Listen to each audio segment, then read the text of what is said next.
नमस्कार। एडीआल story channel में आपका स्वागत है। हमारी आज की कहानी है नया सफर।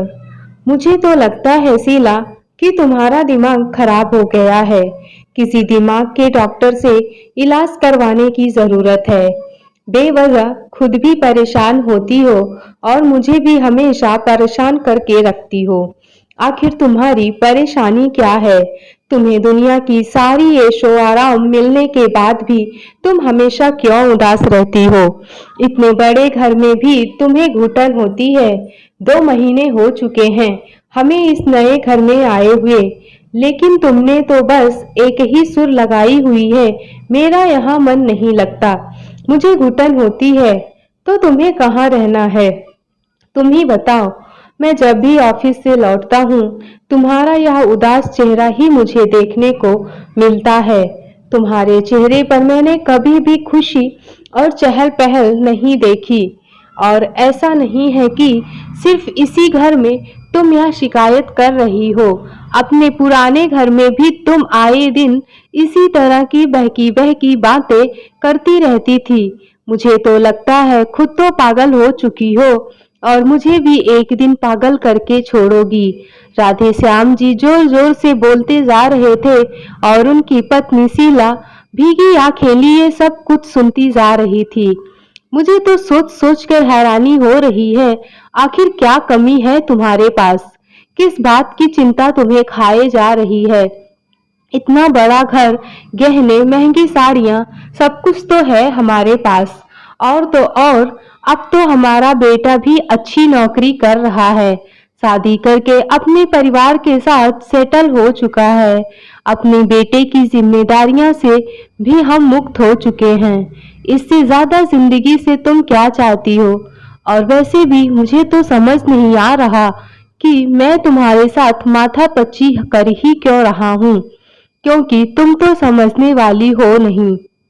और इतना समय ही कहाँ है मेरे पास जो तुम्हारी इन फिजूल की बातों में अपना समय गवाऊं। राधे श्याम जी गुस्से से बोले तो शीला जी के चेहरे पर एकाएक कड़वाहट के भाव आ गए और बोली, हाँ, मुझे देने के लिए तुम्हारे पास कभी समय होता ही कहाँ है। दिन भर ऑफिस में बिता देते हो और रात को घर लौटते हो तो अपना लैपटॉप लेकर बैठ जाते हो। हर रोज ऐसा ही तो होता है। आप बाहर चले जाते हैं तो घर मुझे काटने को दौड़ता है। जिंदगी थम सी जाती है, दम घुटने लगता है, ऐसा लगता है जैसे सांस ही नहीं आ रही। तो राधे श्याम जी बोले, अरे शीला, मुझे अपने लिए भी थोड़ा समय चाहिए या नहीं? बोरियत महसूस होती है तो तुम टीवी देख सकती हो, मोबाइल चला सकती हो, अपना दिल तो तुम्हें खुद ही लगाना पड़ेगा। इस उम्र में अब मैं तो तुम्हें दिल लगाना सीखने से रहा नहीं। इतना कहकर राधे श्याम जी करवट बदल कर सो गए। अगली सुबह हुई तो नहा धोकर तैयार होकर राधे श्याम जी अपने ऑफिस चले गए। लेकिन इतना समझाने के बावजूद पति के जाने के बाद शीला जी को फिर से अपना घर काटने को दौड़ने लगा। फिर उन्हें पति की यह बात याद आई कि अपना दिल तो खुद ही लगाना होगा। शीला जी गाने की बहुत शौकीन थी, इसलिए थोड़ी देर दिल बहलाने के लिए उन्होंने अपना मोबाइल उठाया और उस पर अपना मनपसंद गाना चला लिया। छत पर कपड़े सुखाने के लिए गई तो वहां गाना सुनने लगी और साथ ही खुद भी गुनगुनाने लगी। थोड़ी देर में गाना बंद हो गया, लेकिन शीला जी उसमें इतनी मगन हो गई कि गाना बंद होने के बाद भी वह गाए जा रही थी।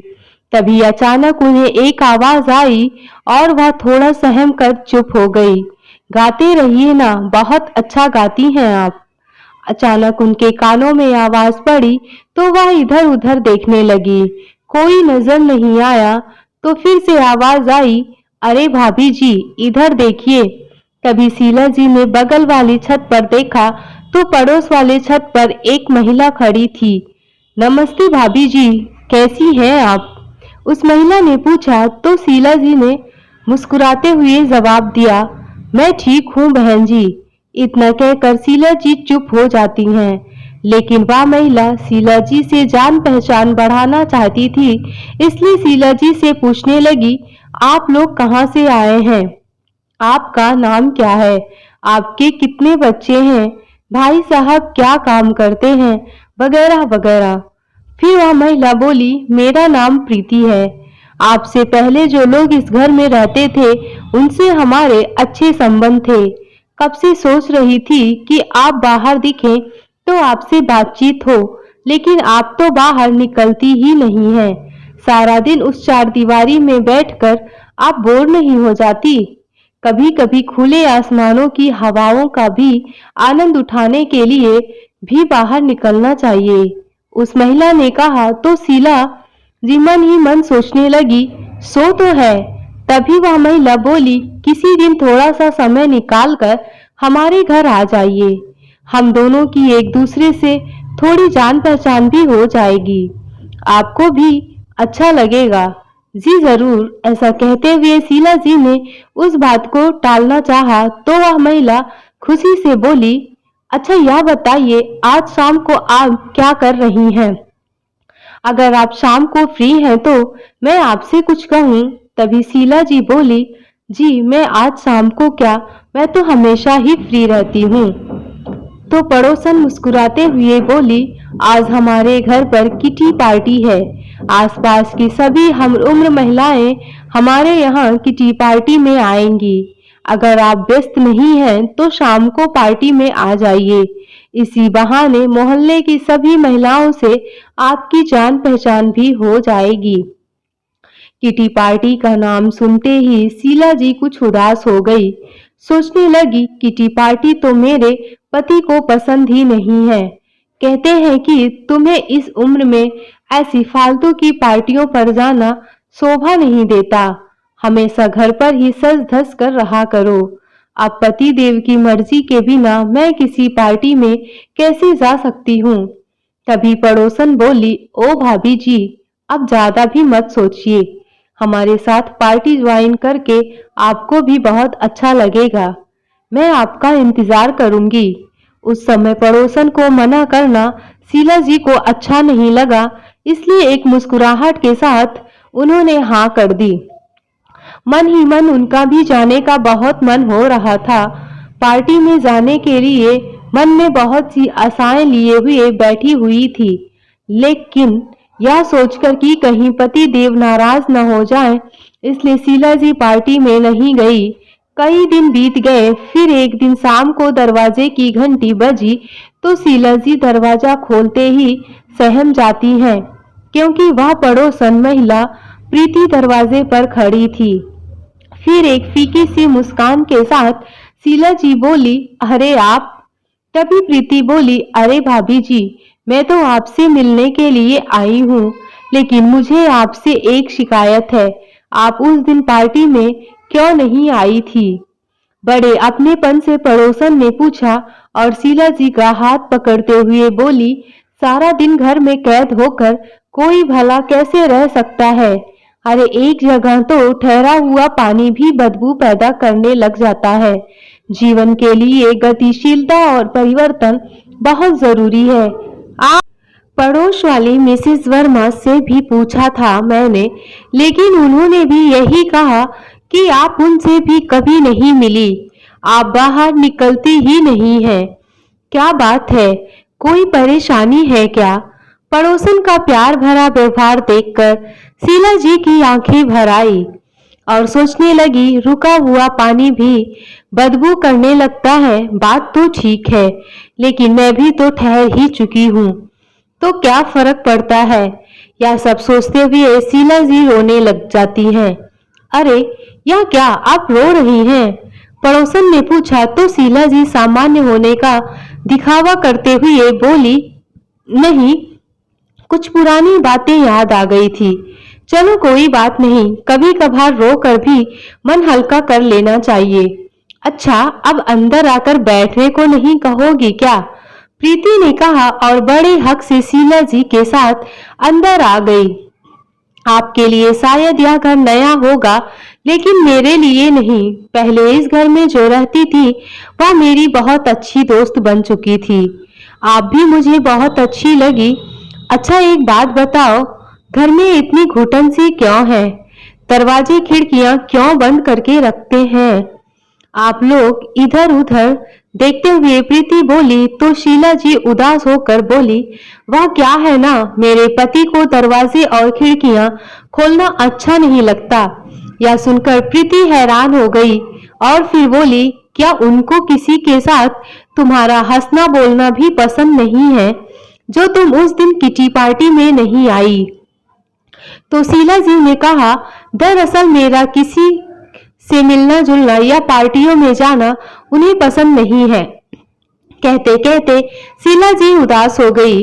अच्छा चलो कोई बात नहीं, कुछ सोचकर प्रीति ने कहा और फिर बोली, अच्छा एक बात तो बताइए, आपके बच्चे कहाँ हैं?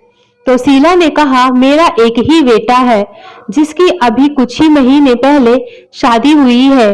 अच्छा तो आप सास भी बन चुकी हो, फिर उदासी किस बात की?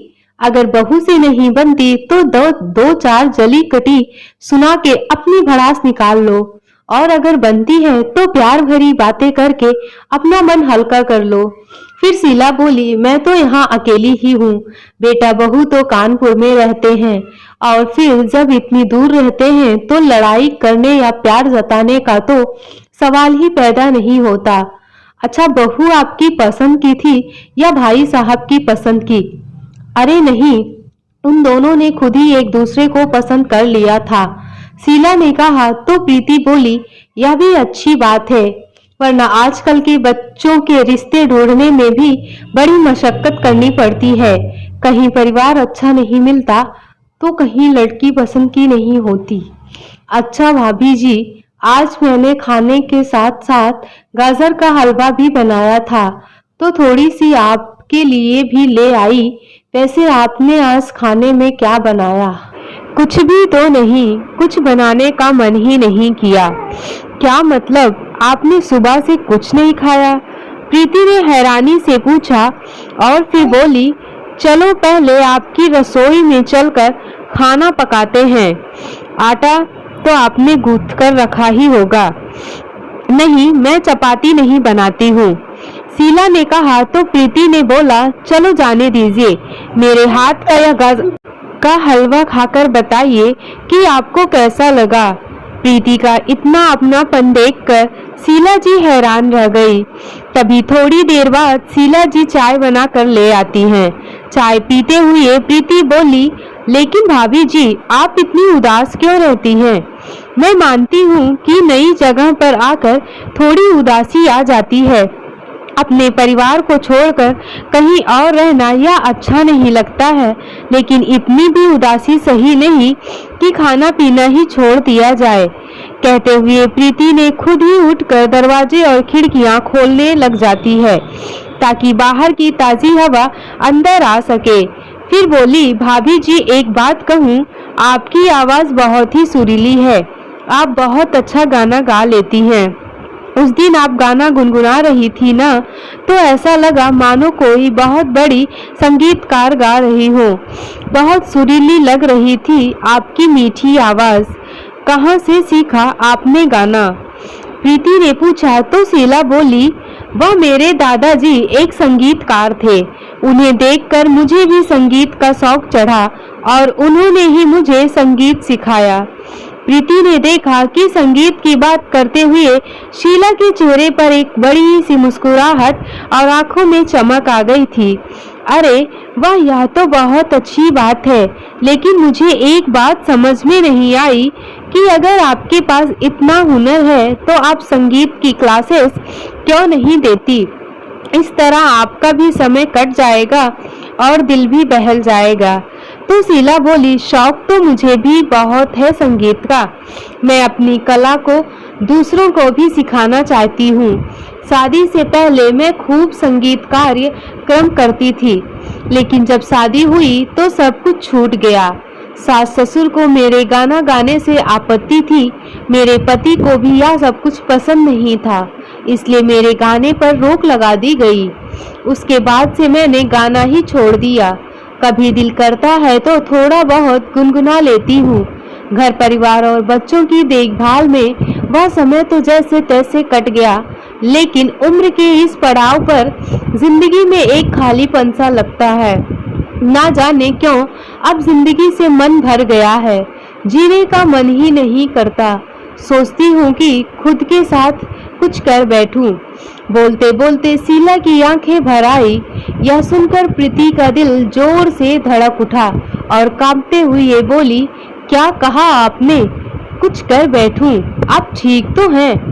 तभी काफी देर से शीला के जो आंसू आंखों से बाहर निकलने में झिझक रहे थे, वह अचानक झरझर बहने लगे।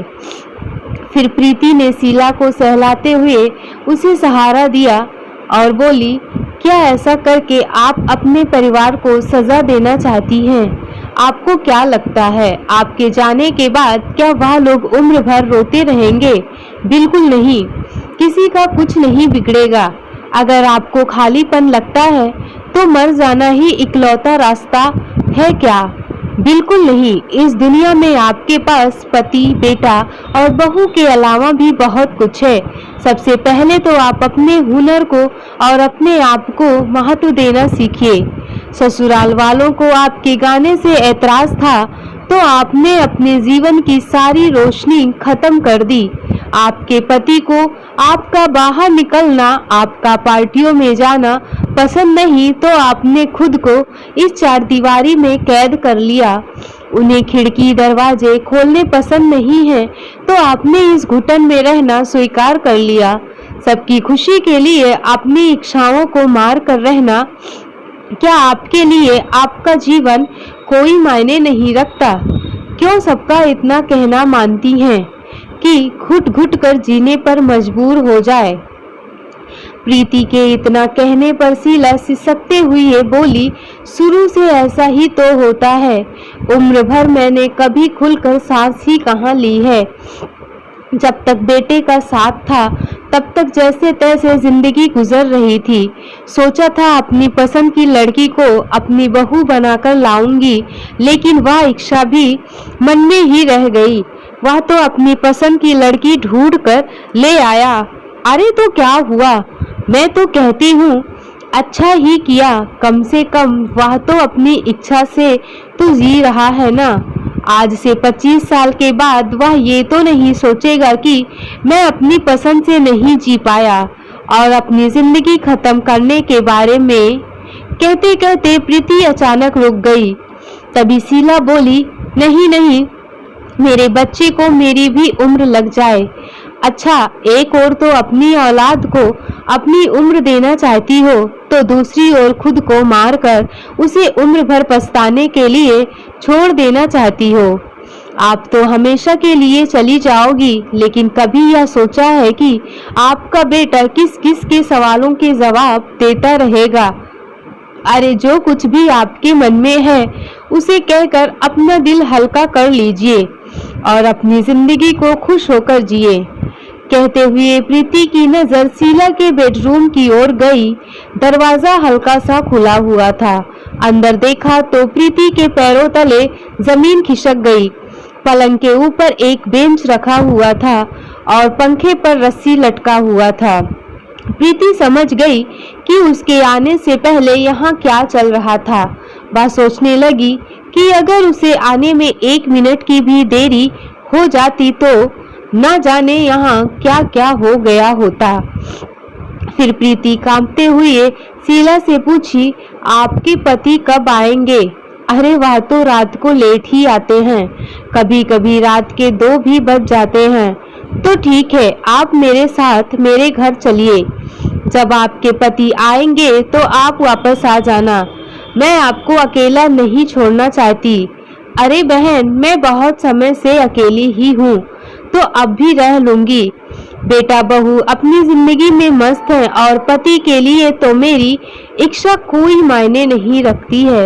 यह घर मेरे पति के हिसाब से ही चलता है। बेटे के घर में बहू का राज है और मायके जाती हूँ तो वह घर अब भाभीियों का हो चुका है। मुझे समझ नहीं आता कि आखिर मेरा घर कौन सा है, क्योंकि इस घर में तो मेरे पति की इजाजत के बिना एक पत्ता भी नहीं हिल सकता। अगर उनके आने से पहले मैंने यह खिड़कियां बंद नहीं की तो घर में तूफान आ जाएगा। यह सुनकर प्रीति की रूह कांप उठी। वह सोचने लगी कि अगर शीला की जगह वह होती तो शायद उसकी भी यही हालत होती। ठीक है भाभी जी, चलो आज इन्हीं खिड़कियों से ही शुरुआत करते हैं। प्रीति, तुम कहना क्या चाहती हो? शीला ने बोला, भाभी जी, मतलब ये कि आज आप यह खिड़कियां बंद मत करना और आपके पति बंद करने लगे तो उन्हें कह देना कि मुझे ऐसे ही अच्छा लगता है। कभी कभी थोड़ा सा विरोध भी कर लेना चाहिए। अक्सर ऐसा होता है कि हम दूसरों की इच्छाएं पूरी करने के लिए खुद की इच्छाओं को मार देते हैं और सामने वाला समझता है कि हमारी भी वही इच्छा है। इतने वर्षों में आपने कभी अपने पति को ना नहीं कहा, तभी तो आपके जीवन का हर पहलू उनके वश में हो गया है। अरे आप एक इंसान हैं, कोई निर्जीव वस्तु नहीं जिसे जहां चाहो जैसे चाहो रख दो। यदि इस चार दीवारी में आपका दम घुटता है तो विरोध भी आपको ही करना पड़ेगा। भले ही इस कारण आपके अपने पति के साथ कहा सुनी हो जाए, परंतु अपनी जिंदगी खत्म करने के बारे में मत सोचिए। प्रीति की बातें शीला को सही लग रही थी।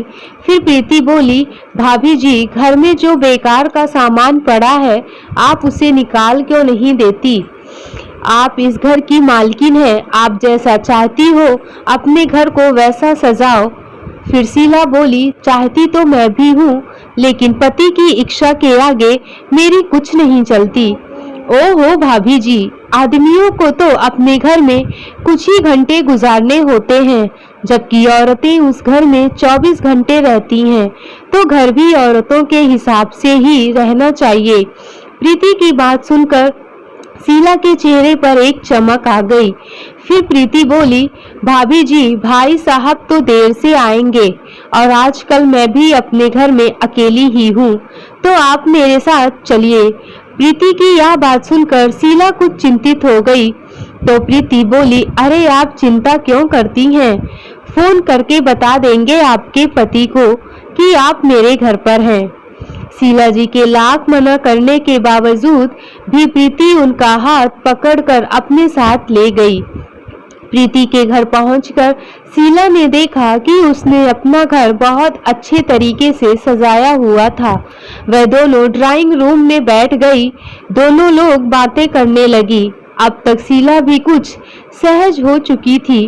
शीला अपने जीवन की परेशानियों को भूलकर अपनी बचपन की बातें प्रीति के साथ साझा करने लगी, लेकिन रह रहकर प्रीति के मन में एक ही ख्याल आ रहा था कि अगर वह उस समय उसके घर ना गई होती तो अब तक शीला अपनी जीवन लीला समाप्त कर चुकी होती। रात के 11 बजे शीला के पति जब घर आए तो उन्होंने प्रीति के घर की बेल बजा दी, लेकिन प्रीति अजीब सी कसमकस में थी कि क्या उसे शीला की उस हरकत के बारे में उसके पति को बताना चाहिए या नहीं। आखिर कैसे समझाएं उसके पति को कि शीला की जान को खतरा है। चाहते हुए भी वह इस मामले से आंख नहीं मूंदना चाहती थी। आखिर किसी इंसान की जिंदगी का सवाल था। अगले दिन भी प्रीति के मन में वही विचार घूमते जा रहे थे। सोचा कि एक बार शीला को फोन करके उसका हाल चाल पूछ लूं, परंतु 2-3 बार फोन करने के बाद भी शीला ने फोन नहीं उठाया। किसी अनहोनी की आशंका से प्रीति की सांसें तेज होने लगी और जल्दी से बाहर जाकर शीला के घर की बेल बजाई, लेकिन कोई बाहर नहीं आया।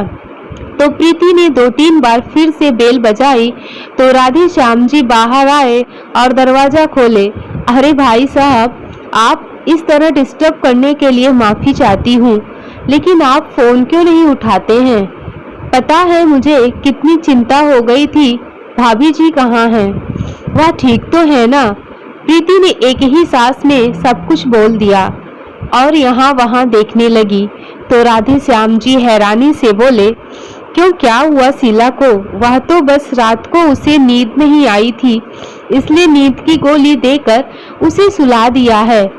फिर प्रीति बोली, मुझे भाभी जी के बारे में आपसे कुछ बात करनी है। यह सुनकर राधे श्याम जी उसे प्रश्नवाचक निगाह से देखने लगे तो उसने पिछली शाम की सारी बात राधे श्याम जी को बता दी। यह बात सुनते ही वह हक्के बक्के रह गए। फिर प्रीति ने पूछा, क्या आपने नहीं देखा? आपके कमरे के पंखे से एक रस्सी लटक रहा था। नहीं तो, पंखे से लटका रस्सी तो मैंने नहीं देखा, क्योंकि मुझसे पहले शीला कमरे में आई थी। हाँ, पलंग पर एक बेंच जरूर पड़ा था और मैं शीला से इस बारे में पूछा भी था तो उसने कहा कि ऊपर वाली अलमारी से कुछ कपड़े निकालने थे, इसलिए बेंच कमरे में लेकर आई थी। लेकिन मुझे हैरानी इस बात की हुई कि अलमारी से कपड़े निकालने के लिए बेंच को पलंग पर क्यों रखा था। हे भगवान, आखिर हो क्या गया है इसे? मैं तो परेशान हो गया हूँ। राधे श्याम जी अपने माथे पर हाथ पटक कर सोफे पर बैठ गए तो प्रीति बोली, बुरा ना माने तो एक बात कहूँ आपसे, अपनी पत्नी को उसकी मर्जी से जीने दीजिए। जैसा उसका दिल करता है वैसे उसे रहने दीजिए। लेकिन मैं तो उसे कभी किसी चीज के लिए मना नहीं करता हूँ। महंगी साड़ियाँ, महंगे गहने, अच्छी सुविधा का हर सामान तो है उसके पास। तभी यहाँ वहाँ देखते हुए प्रीति ये बोली, ये खिड़कियाँ कल मैंने ही खुलवाई थी और आते ही आपने शायद सबसे पहले इन्हें ही बंद किया होगा। यह सुनकर राधे श्याम जी कुछ असमंजस में पड़ गए और फिर बोले, हाँ, दरअसल खुली खिड़कियों से पूरा घर दिखाई देता है, इसलिए मैं इन्हें बंद करके रखता हूँ। अरे भाई साहब, समझने की कोशिश कीजिए, आपकी पत्नी का इस घर में दम क्यों घुटता है? वह एक इंसान है जिसे ताज़ी हवा की जरूरत है। अरे जानवरों को भी पिंजरे में रखो तो वह भी बाहर का आनंद लेने के लिए हाथ पैर मारते रहते हैं। नींद की दवा खिलाकर सुलाने की जगह उसे थोड़ी आज़ादी दीजिए। अपनी पत्नी के मालिक बनने की बजाय अपनी पत्नी का साथी बनने की कोशिश कीजिए। मेरा आपके साथ कोई रिश्ता तो नहीं है, फिर भी इंसानियत के नाते यह बात करने मैं यहाँ चली आई। बाकी जैसा आपको ठीक लगे। इतना कहकर प्रीति अपने घर लौट आई, लेकिन घर पहुंचकर भी उसका मन बस इसी बात पर लगा हुआ था कि शीला का क्या होगा। उसी समय उसके पति रोहित का फोन आया तो उसने उसे सारी बात बता दी। तो रोहित ने कहा, अच्छा किया जो तुमने उसके पति को सारी बात बता दी। अब इस बारे में ज्यादा मत सोचो, उसे जैसा करना है वैसा करने दो, तुम अपना ध्यान रखो। लेकिन रोहित, एक इंसान होने के नाते मैं उसकी मदद करना चाहती हूँ। अगर उसने कोई गलत कदम उठा लिया तो मैं जीवन भर अपने आप को माफ नहीं कर पाऊंगी। अच्छा बाबा, जैसा तुम्हारा मन करे तुम ऐसे ही करो। अब मैं फोन रखता हूँ। इधर जैसे ही प्रीति ने फोन रखा तभी उसके फोन पर राधे श्याम जी का फोन आ गया। फोन उठाते ही वह बोले, मेरी पत्नी का इतना ख्याल रखने के लिए आपका बहुत बहुत धन्यवाद। फिर राधे श्याम जी बोले, क्या आप मेरा एक काम करेंगी? जी कहिए ना, प्रीति ने विनम्रता से कहा। तो राधे श्याम जी बोले, आज के दिन आप शीला के साथ रह जाइए। वह जिस हालत में है उसे अकेले छोड़ना ठीक नहीं होगा। तभी प्रीति बोली, अरे भाई साहब, मैं शीला के लिए तो कुछ भी कर सकती हूँ। पूरा दिन रहना तो बहुत छोटी सी बात है, और तो और भाभी जी के साथ मेरा भी दिल लगा रहेगा। थोड़ी देर बाद शीला प्रीति के घर आ गई तो प्रीति बोली, अरे भाभी जी आइए ना, नाश्ता किया आपने या नहीं? तो शीला बोली, अरे प्रीति, तुम यकीन नहीं करोगी, आज मेरे पति ने मेरे लिए खुद नाश्ता बनाया और हम दोनों एक साथ बैठकर नाश्ता किए। शीला के चेहरे पर मुस्कान देखकर प्रीति को बहुत खुशी मिली और फिर बोली, अच्छा तो आज पति देव के साथ नाश्ता करके आई हैं आप, तभी चेहरे पर इतनी चमक है। कहते हुए प्रीति चाय बनाकर ले आई और साथ बैठकर दोनों चाय पीने लगे। तो शीला बोली, प्रीति, तुम्हारे घर में आकर एक खुलेपन का एहसास होता है। कितने अच्छे से तुमने अपने घर के हर एक कोने को सजाया है। मेरे घर में सामान बहुत ज्यादा है ना, इसलिए भरा भरा सा लगता है। तो भाभी जी, देर किस बात की है, आपके घर में भी बदलाव कर लेते हैं। जितना भी पुराना बेकार सामान है वह निकाल कर कबाड़ी वाले को बेच देते हैं। इससे आपका घर भी खुला खुला हो जाएगा और नए सामान की जगह भी बन जाएगी। फिर आप अपनी पसंद से अपने घर के लिए नया सामान खरीद लेना। कल से ही शुरुआत करते हैं। लेकिन प्रीति, कल तो मेरे पति 3-4 दिन के लिए किसी काम से बाहर जा रहे हैं, इसलिए मुझे भी उनके साथ ही जाना होगा। अरे भाभी जी, वह तो अपने ऑफिस का काम करेंगे, लेकिन आप वहां जाकर क्या करेंगी? प्रीति ने पूछा तो शीला बोली, जाने का मन तो मेरा भी नहीं है, लेकिन क्या भाभी जी, आप यही रहिए, मेरे पति भी बाहर हैं, हम एक साथ अच्छा समय बिताएंगे। एक बार भाई साहब से बात करके तो देखो, वह जरूर मानेंगे। इस पर शीला सहमत हो गई। अगले दिन राधेश्याम जी शीला को प्रीति के घर छोड़कर कुछ दिनों के लिए बाहर चले गए। प्रीति के कहने पर दोनों सहेलियों ने मिलकर घर की सफाई का काम शुरू कर दिया। जितने भी पुराने और टूटे फूटे बर्तन थे सब निकाल दिए गए। घर के पीछे की बालकनी में रखा पुराना सामान, फटे कपड़े, फटी तस्वीर, पुरानी किताबें और जितना भी टूटा फूटा सामान था सब उठाकर बाहर निकाल दिया। प्रीति कबाड़ी वाले को बुलाने लगी, तभी शीला कुछ उलझन में पड़ गई और बोली, अगर इन्हें पता चल गया कि मैंने सारा सामान कबाड़ में दे दिया है तो घर में तांडव खड़ा कर देंगे। अरे भाभी जी, का घर का पुराना सामान निकालने से पहले भी आपको अपने पति की परमिशन की जरूरत है। एक बात अपने मन में बिठा लो कि यह घर आपका है, आप इस घर की मालकिन है। अपनी इच्छाओं को भी महत्व देना सीखो। क्या ही कहूँ प्रीति, बचपन से लेकर सबके ही मन मुताबिक तो जी रही हूँ। अपनी मर्जी से चलने के लिए तो शायद अगले जन्म का इंतजार करना पड़ेगा। आप भी क्या बात करती हैं भाभी जी, अगला जन्म किसने देखा है? अपने पति को उनके काम तक ही सीमित रहने दो और घर के फैसले आप अपने आप तक रखो। और हाँ, अगर भाई साहब आपसे कुछ कहें तो इल्जाम मुझ पर लगा देना कि मैंने कहा था यह सब करने को। यह बात सुनकर शीला के चेहरे पर मुस्कुराहट आ गई। फिर बोली, वह मुझे कुछ पैसे तो देकर गए हैं और यह भी कहा है कि जो जी चाहे वह खरीद लेना। तो प्रीति ने कहा, बस फिर देर किस बात की। राधेश्याम जी की अनुपस्थिति में प्रीति और शीला ने सारा पुराना सामान कबाड़ी वाले को बेच दिया और फिर बाजार जाकर नए पर्दे, नई कालीन, सुंदर सुंदर किचन का सामान और कुछ सजावट का सामान भी खरीद लिया। शीला ने बड़े उत्साह से घर की साज सजावट की और 2-3 दिनों में के भीतर ही वह घर उसके सपनों के घर में तब्दील हो गया। जो शीला हमेशा उदास और मायूस रहती थी, अब वह मुस्कुराने लगी थी।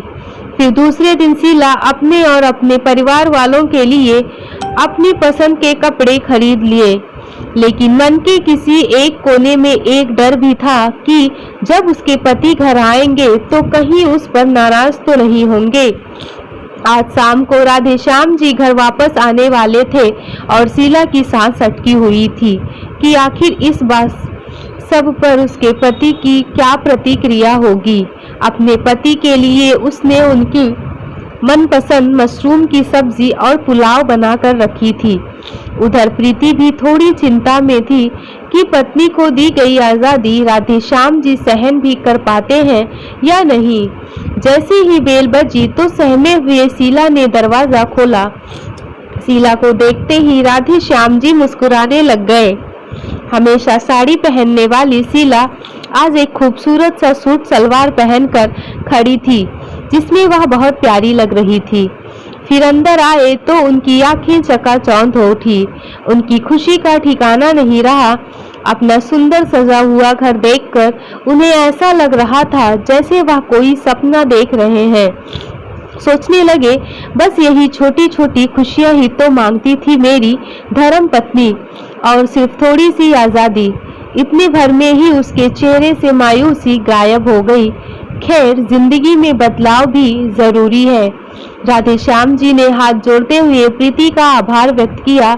उधर राधे श्याम जी ने पहले से ही अपने बेटे बहू को फोन करके यहाँ बुलाया था। थोड़ी ही देर में शीला के बेटा बहू भी आ गए। उन्हें देखकर शीला का चेहरा खुशी से खिल उठा। उनकी बहू बोली, मम्मी जी, हमने पूरे 1 हफ्ते की छुट्टी ली है और 1 हफ्ते हम लोग यही आप लोगों के साथ ही रहेंगे। बेटा बहू अपने साथ एक बड़ा सा बॉक्स लेकर आए थे। अरे यह क्या है? शीला ने पूछा तो उनका बेटा बोला, अरे मम्मी, यह पापा ने आपके लिए मंगवाया है। हैरान होकर शीला बोली, अरे आखिर बताओ भी यह क्या है? तुम खुद ही देख लो। राधे श्याम जी ने एक मुस्कुराहट के साथ कहा। बॉक्स खोल कर देखा तो शीला की आंखें खुशी से नम हो गई। फिर राधे श्याम जी बोले, शीला, यह हारमोनियम है, इसे मैंने तुम्हारे लिए मंगवाया है। आज से तुम पूरी तरह आजाद हो। अपने पति द्वारा लाया गया इतना प्यारा उपहार देखकर शीला खुशी से उनके गले लग गई। आज शीला को अपना हंसता खेलता परिवार मिल गया था और प्रीति शीला की खुशी को देखकर बहुत खुश हो गई। दरअसल राधे श्याम जी अपने ऑफिस के काम से नहीं, बल्कि अपनी पत्नी को आज़ादी देने के लिए इरादे से कुछ दिनों के लिए बाहर चले गए थे, और यह सब उन्होंने प्रीति के कहने पर ही किया था। भरी आंखों से प्रीति की ओर देखते हुए उन्होंने हाथ जोड़कर उसका शुक्रिया अदा किया। उधर शीला भी प्रीति के सामने हाथ जोड़कर उसका बहुत बहुत आभार प्रकट करने लगी। आज वह समझ गए थे कि पिंजरा तो आखिर पिंजरा ही है, चाहे वह सोने का बना हो या मिट्टी का। इंसान की खुशी महंगी चीजों में नहीं, बल्कि अपनी मर्जी से खुलकर जीने में है। कभी किसी इंसान पर अपनी इच्छा का दबाव नहीं देना चाहिए। दोस्तों, कहानी कैसी लगी लाइक और कमेंट्स करके ज़रूर बताएं। कहानी अच्छी लगी हो तो अपने दोस्तों के साथ ज़रूर शेयर करें। इसी तरह की और भी कहानी को देखने के लिए चैनल को सब्सक्राइब करना बिल्कुल ना भूलें। आइए मिलते हैं एक और नई कहानी के साथ। बहुत बहुत धन्यवाद।